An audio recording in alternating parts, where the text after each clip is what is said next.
आज का बाइबल का वचन यिर्मयाह का ग्रंथ अध्याय 31 वचन 7 से 9।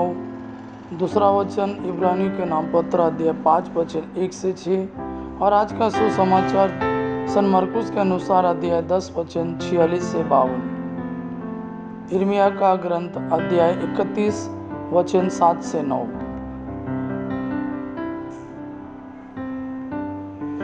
क्योंकि प्रभु यह कहता है, याकूब के लिए आनंद के गीत गाओ, जो राष्ट्रों में श्रेष्ठ है उसका जयकार करो, उसका स्तुति गान सुनाओ और पुकार कर कहो, प्रभु ने अपनी प्रजा का, इज़राइल के बचे हुए लोगों का उद्धार किया है। देखो, मैं उन्हें उत्तरी देश से वापस ले आऊँगा, पृथ्वी के सीमांतों से उन्हें एकत्र कर लूँगा।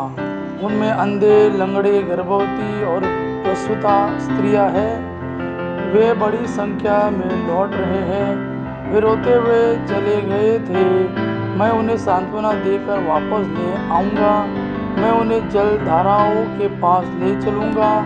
मैं उन्हें समतल मार्ग से ले चलूँगा, जिससे उन्हें ठोकर न लगे, क्योंकि मैं इज़राइल के लिए पिता जैसा हूँ और इफ्राइम मेरा पहलौठा है। दूसरा वचन इब्रानियों के नाम पत्र अध्याय 5 वचन 1 से 6। प्रत्येक प्रधान याजक मनुष्यों में से चुना जाता और ईश्वर संबंधी बातों में मनुष्यों का प्रतिनिधि नियुक्त किया जाता है, जिससे वह भेंट और पापों के प्रायश्चित की बलि चढ़ाए। वह अज्ञानियों और भूले भटके लोगों के साथ सहानुभूतिपूर्ण व्यवहार कर सकता है, क्योंकि वह स्वयं दुर्बलताओं से घिरा हुआ है। यही कारण है कि उसे न केवल जनता के लिए बल्कि अपने लिए भी पापों के प्रायश्चित की बलि चढ़ानी पड़ती है। कोई अपने आप यह गौरवपूर्ण पद नहीं अपनाता। प्रत्येक प्रधान याजक हारून की तरह ईश्वर द्वारा बुलाया जाता है। इसी प्रकार मसीह ने अपने को प्रधान याजक का गौरव नहीं प्रदान किया। ईश्वर ने उनसे कहा, तुम मेरे पुत्र हो, आज मैंने तुम्हें उत्पन्न किया है। अन्यत्र भी वह कहता है, तुम मेल्कीजेदेक की तरह सदा पुरोहित बने रहोगे। आज का सुसमाचार सन मरकुस के अनुसार अध्याय 10 वचन 46 से 52। वे यरीको पहुँचे। जब ईसा अपने शिष्यों तथा एक विशाल जनसमूह के साथ यरीको से निकल रहे थे, तो तिमेउस का बेटा बरतिमुस, एक अंधा भिखारी, सड़क के किनारे बैठा हुआ था।